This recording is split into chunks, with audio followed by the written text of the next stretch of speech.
welcome to today's event. My name is Russ Danner. I am VP of Products and Customer Success here at CrafterCMS, and I will be your host and presenter for today's event entitled Unlocking AI-Powered Digital Experiences with MCP for CrafterCMS. So as our title suggests, today we're going to talk about the Model Context Protocol, which is a major technology that's developing in the space of Agentic AI. And as most of us know, Generative AI and Agentic AI workflows are rapidly changing how content-driven digital experiences are built, managed, and delivered. And at CrafterCMS, we're working really hard to be at the forefront of this change. So we're going to start off today talking about the Model Context Protocol and how it fits into CrafterCMS. And then we're going to jump into a series of live demonstrations in which we add a Model Context Protocol or MCP server to Crafter Engine. We will connect to that server through a generic client, and then we'll add some custom services to it. After that, we'll add a couple of CrafterCMS delivery and authoring capabilities, and then we're going to take some Q&A. In all cases here, we really want to get a very clear picture of what MCP is, what the components of the architecture are and how it works, how CrafterCMS fits into that picture, and how we can leverage it to improve our Gen AI use cases and make them Agentic AI use cases, and get a sense for what the hands-on processes are for getting these capabilities up and working. So with that, let's get started. So as we can see from the agenda, that this talk is going to get a little technical as we reach the end. But I want to make sure that everybody who is here today, whether you're an expert in this technology or you're just a beginner, somebody who has a basic level of understanding of the state of AI, who's used maybe something like ChatGPT or Claude or Gemini or Grok or something like that, can follow along and get some value from this. So we're going to start with some basic definitions and so on. So the first question is, what is the MCP or Model Context Protocol? And the way that I like to think about it is that it's one of the stages of embodying a AI. And what do I mean by embodying an AI? I mean giving the AI the ability to interact with the world. So if we think about something like ChatGPT, that's on the left-hand side here. Here we have an AI that we can use through prompts. We can talk to it, and it can talk back to us, and it can interact with us based on everything that it's been trained on, everything that it quote-unquote knows. You know, that's it, really. Ultimately, it can't interact with the world. It has to give us instructions and suggest that we take actions, and that's the way that it can interact with the world. So we can say, how do we do X, Y, Z? It can give us some instructions. We can go do that. We can talk to it and say, well, I've done this step. What's the next step? And so on. But we are the actors, okay? So the AI is not embodied in any way. And we can think on the far end of this scale as an AI that has the ability to fully interact with the world. This would be maybe like a robot that can, I don't know, fold laundry, drive cars, run marathons, and so on, and can also connect to the internet and do things as well digitally. So a very capable kind of agent. And in the middle here is where MCP sits, somewhere in the middle of that journey, where it is enabled to connect to the internet through tools and resources that it can discover. So it is a major step in going from generative AI, where we can talk to it, to agentic AI, where it is an agent unto its own and can take actions. And MCP is an important step, as we're going to see, because it sort of standardizes how that happens. Let's dig into that process a little bit more. So let's think again about something like ChatGPT and how it works. So what we have there is we have an LLM or some kind of AI service. There might be some wrapper around the LLM, as we'll see. And we can issue a prompt and we get back a response. And this is really good for generative AI because we can talk to it and say we'd like you to come up with a bunch of ideas or tell us how to fix this sound that we hear in the car or generate an image or what have you. And as I mentioned, we can also augment what that LLM knows with RAG or other context augmentation strategies, giving it access to domain-specific information and context that it wouldn't otherwise have. But in general, this pattern remains the same. The LLM can use that expanded context in addition to what it knows to basically generate output and so on. There's some limitations here. LLMs only know what they are trained on or what is provided in the context. Okay, so that's the limitation of their resources. And the LLMs can only provide instructions on how to interact with the world, and they have no mechanism to interact electronically or physically with the world at all. So providing instructions is all that they have. And so when we get to a case where we wanted to take action, where we wanted to do something agentic, we kind of hit a wall, right? With an agent, we have a list of things that we want to achieve, not just generating ideas and so on, but things that we want to accomplish. And this architecture doesn't give us that capability. Now, along the way, almost every AI model has come up with some basic integrations where you can describe tools and link APIs to those tools, okay, as we see here in this picture. And the issue with this kind of approach is that every API out there has a very different mechanism for connecting with it. Maybe it's a REST API, maybe it's a GraphQL API, or maybe it is a REST API and another API that we want to talk to is also a REST API, but they have different calling conventions because there are a bunch of practices with REST APIs, but there's no enforcement that we have to communicate in one way or the other with that REST API. So what we end up with is bespoke integrations with every API capability that we want to give our agent. And so that's really what we're trying to illustrate here, is that maybe we are able to orchestrate with the LLM, get it to think about a task that we wanted to do and suggest that we use an API. So then we can turn around and we can call that API. So we can create a client that can call that API, but we're going to have to build something bespoke for each API that we want to invoke. And as the LLM changes, as our agent changes, or as the API changes, we need to keep rebuilding these integrations. So that can be a little bit difficult. And that's really where the MCP comes into play. So as we can see here, the Model Context Protocol sort of standardizes the way that our agent talks to a client, and that client then talks to a server, and then that server then can talk to any number of APIs. And I think right away we can look at the architecture and say, okay, I can see some big differences here. One, if anything changes about our APIs, then we're fixing all of that in one spot. And nothing changes about our agents because our agents are communicating with the Model Context Protocol, which ultimately goes to this server. And the integration or the change that happened in the APIs is all shielded behind the server. So nothing needs to change about our agent when our APIs change. And this is really powerful stuff, right? Another thing that kind of becomes clear in this architecture is that we can have as many agents as we want talking to that server, and it can work with those APIs. And that's really powerful because now we can scale the number of agents that we have.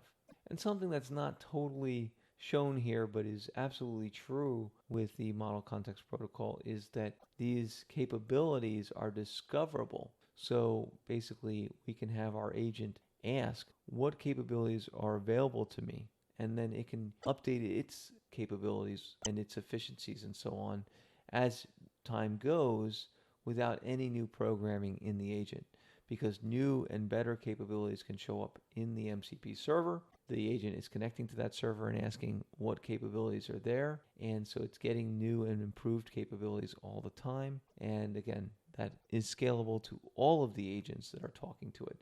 So that is extremely powerful in concept.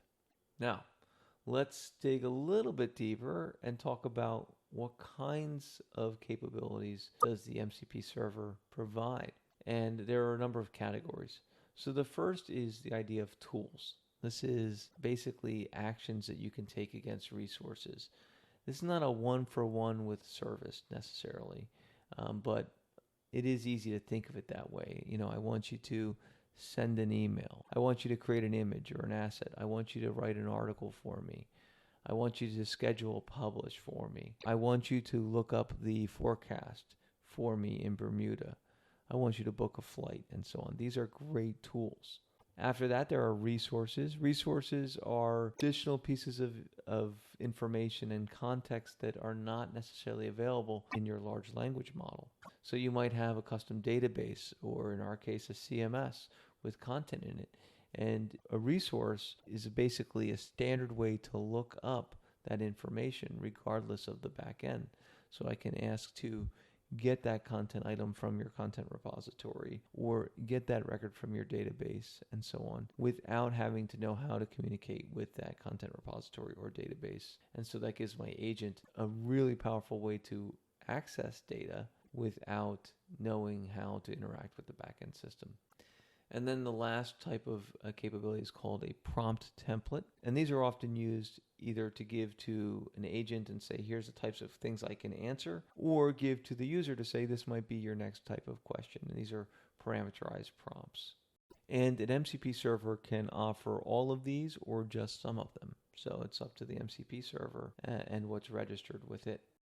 And so the key point is that MCP allows your LLM, your AI capabilities, to interact with the world through a standards-based interface that allows the capabilities to change independently of our agents and allows our agents to change independently of our capabilities, and we can continuously add and upgrade and improve our capabilities without having to change our agents because they all talk against a standard protocol, the Model Context Protocol, which is ultimately just a much better way than managing bespoke integrations with our agents. And so you can see the benefits, and that is why MCP has really taken off.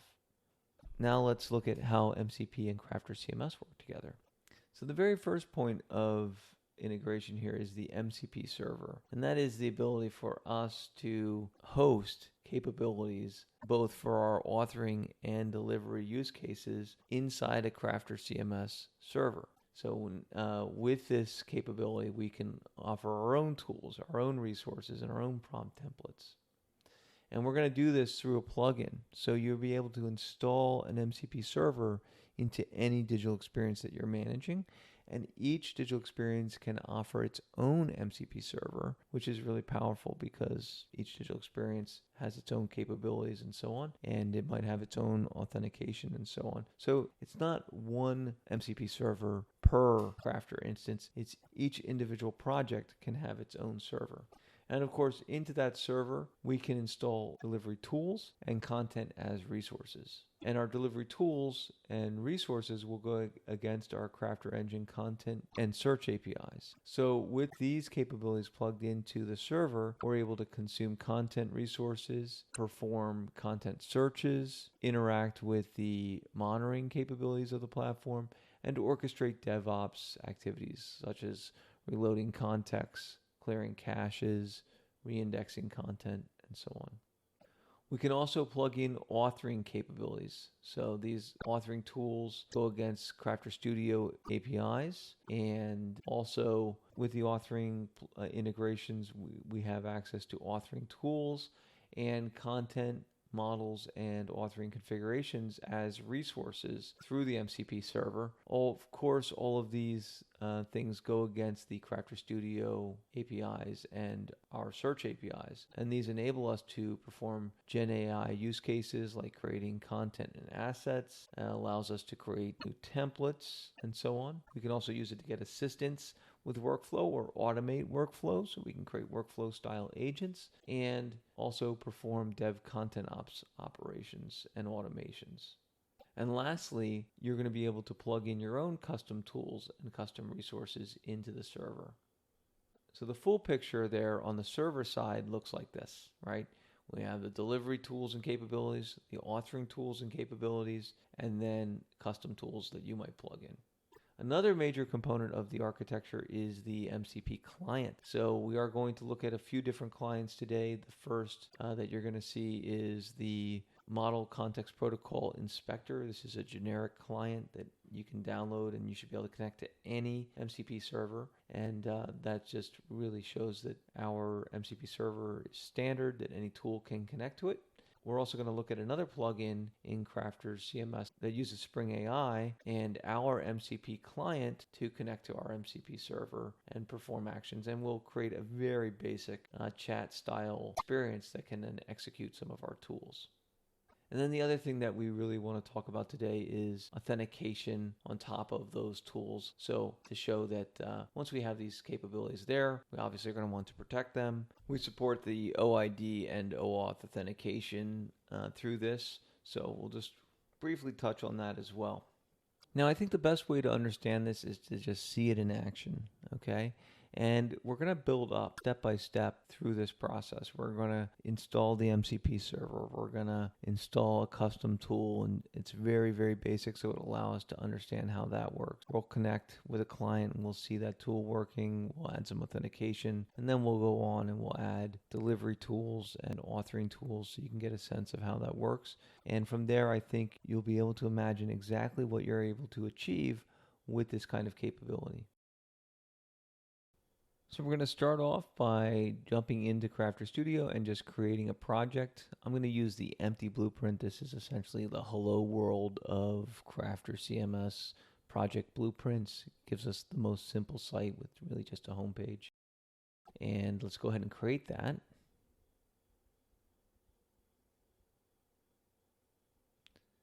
And once it's created, we get taken to the home page here. And so let's open up scripts. And I'm just want you to see, what's here. You can see that there's some page controllers and some REST controllers. Now what we're going to do is go to plugin management and search for plugins. And you can see we can install the MCP servers right there through the plugin. And so there's the plugin server implementation for CrafterCMS. There's a lot of instructions here on how to configure things. So even if you're just installing the plugin, you're going to want to read this documentation.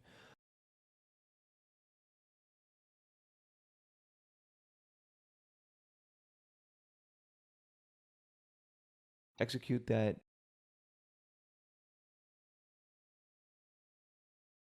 And now if I refresh, you'll see that there are some new folders inside of scripts in my project which have installed my server. So here I'm going to browse down, and you can see a lot of folder structure there, and there's basically my classes for my MCP server.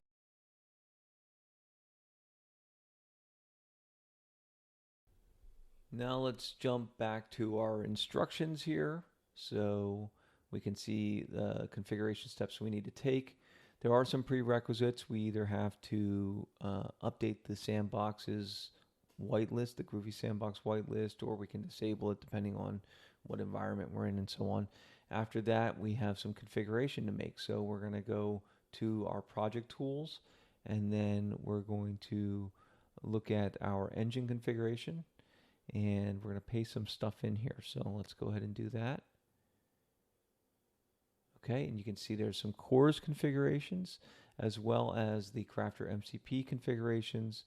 And you'll see here that there's some configuration that we need to do for the authentication and authorization of the server, and some basic stuff for the client. This is ultimately what you see with the server is that the configuration is really mainly for the authentication and authorization support. So I'm just going to update this to make sure I've got the information that's going to work with my example. I'm using AWS Cognito, so I'm just going to replace this here and put in the details for that. Okay, we'll go ahead and save that. The next thing we need to do is add our MCP server as a bean to our application context. So I'm going to go back to the configuration here. I'm going to copy this configuration, which is just the basic configuration. All it does is give us a server. There's no tools installed here. There's some basic security configuration and so on, but we're just going to go ahead and paste this in here. Okay.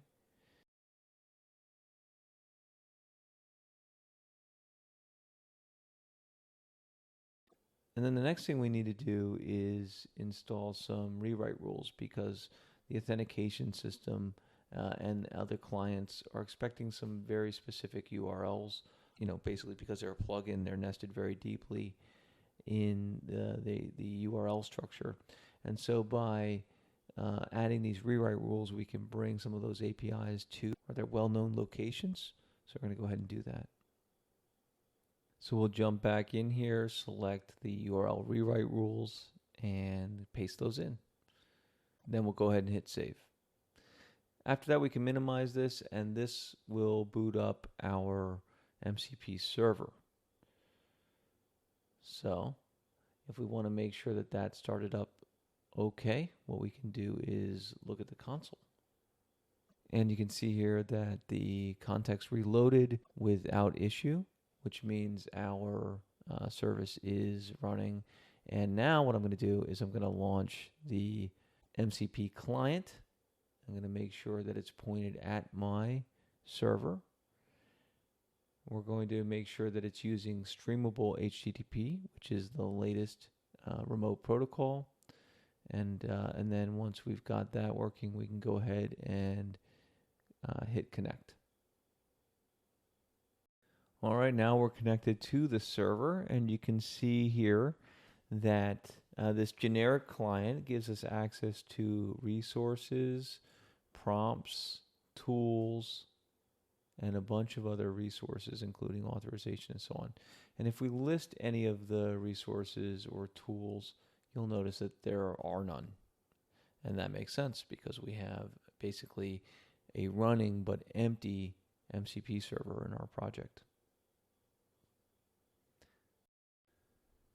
So what we need is a tool. So we're going to jump back into Crafter Studio, and we're going to create one. And I think that's the easiest way to understand how this works.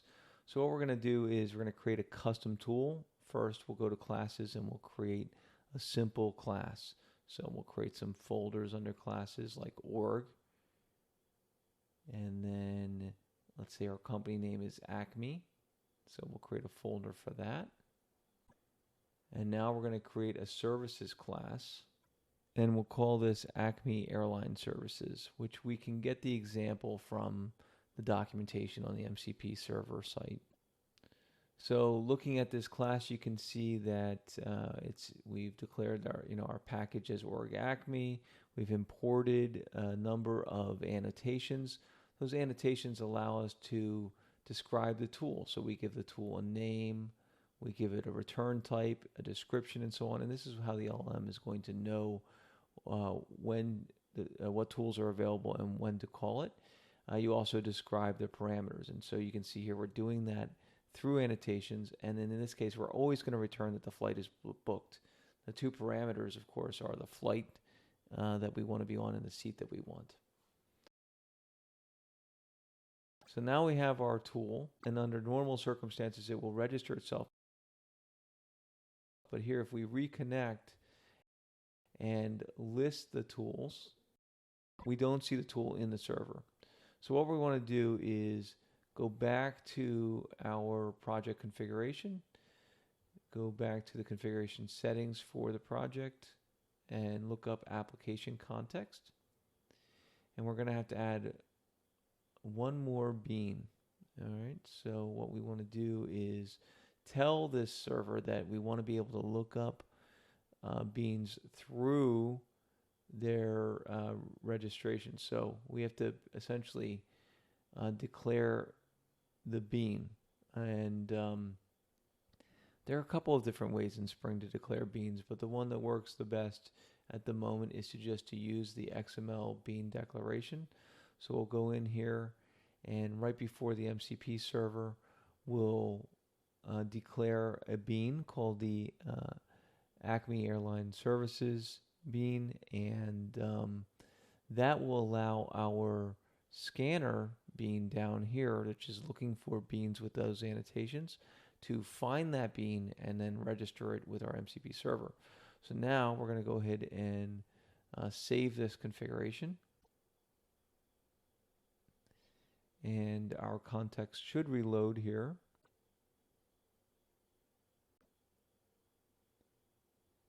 And there it has reloaded. And if we scroll up, we can see that our tool has been registered with our MCP server, which is great.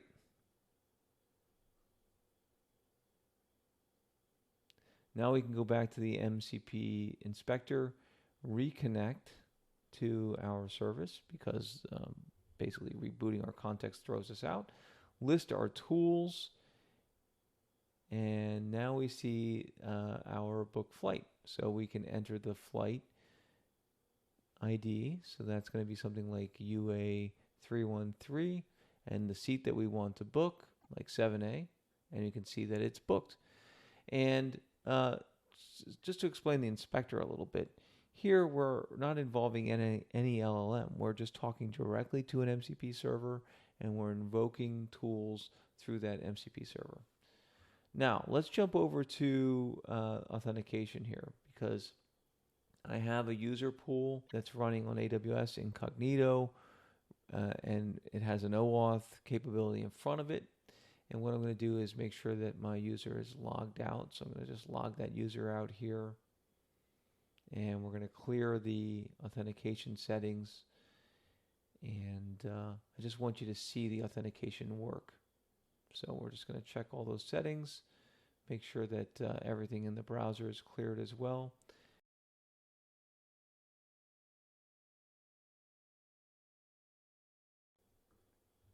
Now I'm going to go ahead and reconnect. You'll see that I get prompted to log into my Cognito screen here. This is, again, a OAuth authentication screen. I'm going to use the username in my pool. And then say next. And then I'm going to enter my password. This will then redirect me back to the MCP client inspector. I'm going to go to tools and list tools. I can see test flight again. I'm going to enter my flight.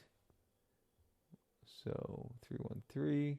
Let's put the airline designation in front of that as well. And then this time we're going to book seat 10A. And now we'll try to book that. You can see that that worked. All right, so that gives us a basic idea of how to get an MCP server up and running and connect to it with a generic tool, and then install a tool and invoke it. Now let's go to another example, and to facilitate that, I'm going to duplicate my original project. We'll create a new project called MCP Test 2, and this project will be focused on installing a client and also installing some delivery tools as well. So we get an example of the client side of things now, basically a chatbot in our project, and seeing some Crafter delivery services called in action as well. So I'm just going to give this project its name and a little bit of a description.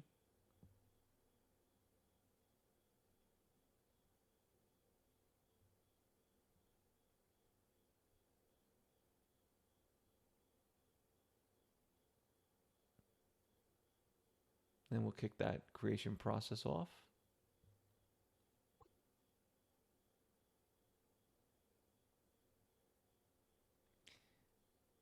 And once the site is created, we can open up scripts, for example, and we'll see that our MCP server was duplicated. So we have a new project with a new server here.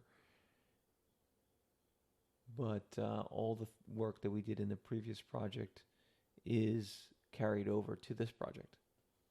So just drilling down here, we can see some of the classes and so on.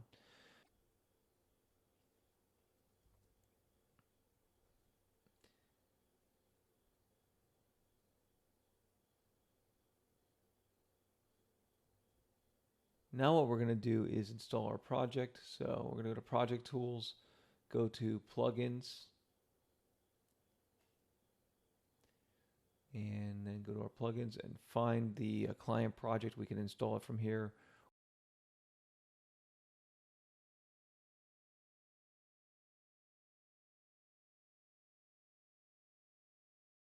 So go ahead and run that.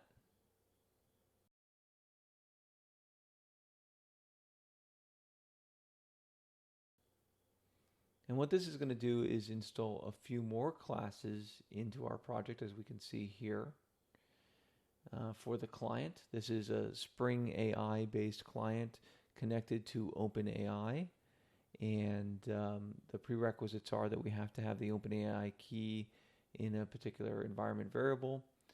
And that's it. And then what we're going to have to do is we have to edit our template and add this simple include statement here. And that will give us a basic chat client on any page. Now this is a free marker template with and that's what's included in the plugin. You can use the exact same thing on React and so on, but this is just a basic example. So you can see here, now I've got a little chat interface on my site.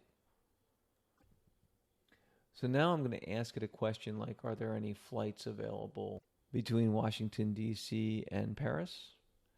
And we'll let the LLM and the agent code work this out. And so in this case, it's probably all going to come back from the LLM, you know, that basically, yep, there's plenty of flights and so on.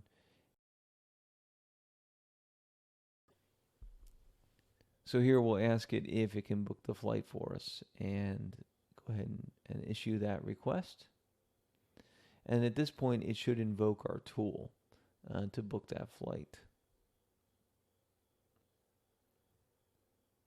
And here it says it has successfully booked our flight. So that's great. Now what we're going to do is we're going to go close up some of these server classes and client classes. And what we'll do is open up our tool for the airline. And let's just play around a little bit with the tool. So first we have to close this template code here. Now we can open up the code for our tool. And here, if we just start by commenting out the annotations, I just want to show that once we do that, this comes out of the MCP server. And so if we basically go through a similar workflow, then we'll see what would happen without the tool.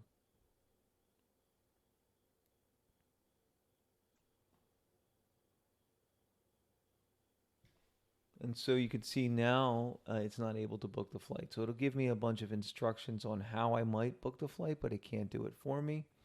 So we can see the MCP server is definitely doing its job for us. Now let's go back into our tool code and we'll add those annotations back.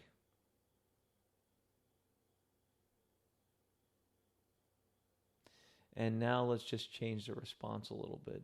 And again, we're just having a little bit of fun here, trying to understand how these tools work.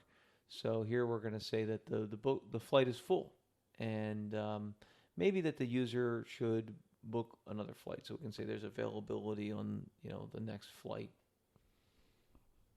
So let's give that kind of response here.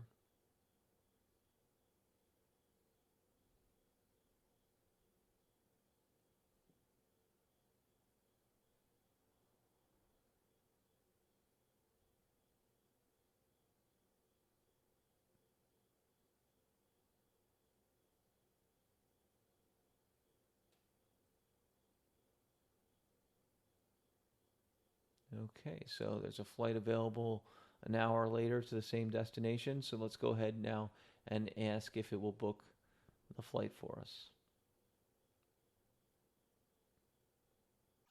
And it's great. He comes back and says, I'm sorry, I can't book the flight that you're asking, but there's a great alternative. Would you like me to book that one for you? So you can see how powerful this capability is when you combine tools and services with the power of an LLM. It kind of just works magic. It really makes for a great user experience. Now what I'm going to do is go ahead and we'll put that code back. I guess at this point I'll just reiterate that obviously here we're just responding with your flight is booked, or your flight's not available, or there's an alternative flight available. But this is the point where you're going to reach out and call your booking service, or your ordering service, or fulfillment service, or some other capability that you want the LLM to be able to achieve, right? We've just made this really simple so that it's super easy to understand. But at this point you can make your capabilities arbitrarily sophisticated. Now let's introduce a little bit of Crafter content and Crafter tools. And this time, we're not going to be creating a class. There's already capabilities within Crafter Engine to get content, to execute searches, and so on. What we're going to do instead is leverage Crafter's API specification to create some tools on the fly. And this shows how you can quickly spin up MCP capabilities for Crafter delivery, and as you'll see, Crafter Studio as well, but also any APIs that you have that are built on definitions. So you can see here in our documentation, this is the Open API spec for our APIs. We maintain it. It's that interface is built off of a YAML file, as you can see here. And what we're going to do is we're going to jump back into our project. And then we're going to go to configuration and pull up the engine configuration here. And we're going to add a new bean. Okay. So let's grab that and we'll paste this in here. And this is the OpenAPI spec scanner, and what it expects is the OpenAPI specification, and then we're just going to filter the APIs in the spec to just the content ones. We don't want to create tools for every API in the system, just the content ones. So we'll add that and we'll click Save. Then we can minimize this configuration. Now we can ask a question like, can you summarize the content at, let's say, the home page for a given site? And it'll come back with a summary of that content. So it can automatically call that service for us. Now we can jump in and change the subject a little bit. Let's say that this page is all about Corvettes, for example. And now let's go ahead and ask pretty much the same question here. Can you, summarize or tell me what the topic is for this page? So we'll go in here. Let's sharpen up the question just a little bit and ask about the topic.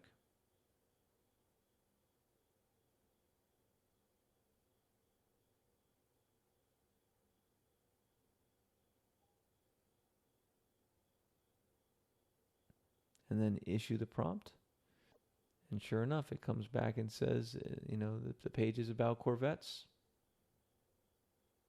So really cool stuff. I mean, you can just instantly have access to your content that way. Now, similarly, we're going to add another bean here, and it's the same type of bean, but it's Crafter Studio capabilities. And you'll see here that, again, we're adding the OpenAPI or OAS specification for Studio. And additionally, Studio requires authentication. So it requires a JWT token. We add that. And then we're going to limit this right now just to publishing stuff. So now that I have this service there, you can see my home page is unpublished. I can see that all around the interface here.